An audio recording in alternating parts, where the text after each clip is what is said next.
નમસ્કાર, આપ જોઈ રહ્યા છો જેકેએસની ગુજરાતી વાત. તો મેંદડા ખાતે હર ઘર તિરંગા અંતર્ગત તિરંગા પદયાત્રા કાર્યક્રમ યોજવામાં આવ્યો હતો. મેંદડાના મુખ્ય માર્ગો પર ભવ્ય તિરંગા યાત્રા નીકળી હતી, જેમાં મોટી સંખ્યામાં લોકો જોડાયા હતા.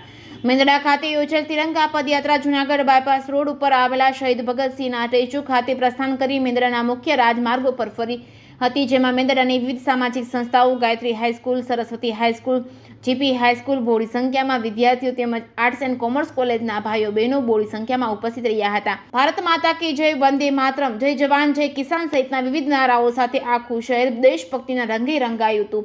આ તિરંગા યાત્રામાં જિલ્લા પ્રમુખ હરીશભાઈ ઠુમર, જિલ્લા મહામંત્રી હિરેનભાઈ સોલંકી, મહિલા અગ્રણી ભાવનાબેન અજમેરા, સરપંચ જેડી ખાવડુ તેમજ તાલુકા ભાજપ પ્રમુખ વિજયભાઈ પાનસુરિયા, તાલુકા ઉપપ્રમુખ ભરતભાઈ ખુમાણ, સમઢિયાના સરપંચ ચિરાગભાઈ રાજાણી, પૂર્વ સરપંચ દિનેશભાઈ વેકરિયા, પત્રકાર કમલેશભાઈ મહેતા, મુસ્લિમ સમાજના અગ્રણીઓ, નિવૃત્ત આર્મીમેન સહિતના લોકો મોટી સંખ્યામાં જોડાયા હતા.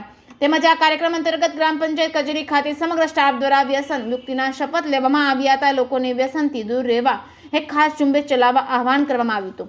આ તિરંગા પદયાત્રામાં મેંદડા પોલીસ સ્ટેશનમાં મહિલા પીએસઆઈ સોનારાની આગેવાની હેઠળ તમામ પોલીસ સ્ટાફ દ્વારા ચુસ્તપણે બંદોબસ્ત ગોઠવવામાં આવ્યો હતો. કોઈપણ પ્રકારનો અનિચ્છનીય બનાવ ન બને તેની ખાસ તકેદારી રાખવામાં જણાવ્યું હતું. ત્યારે તિરંગા પદયાત્રા સફળતાપૂર્વક મેંદડાના આંબેડકર ચોક ખાતે પૂર્ણ કરવામાં આવી હતી. જેકેએસની ગુજરાતી સાથે કમલેશ મહેતા, મેંદડા. નમસ્કાર. આજે આઝાદીના અમૃત મહોત્સવ 15મી ઓગસ્ટના પૂર્વે મેંદડા નગરમાં બધા જ સમાજના લોકોએ સાથે મળીને એક નગરની અંદર તિરંગા યાત્રા યોજી.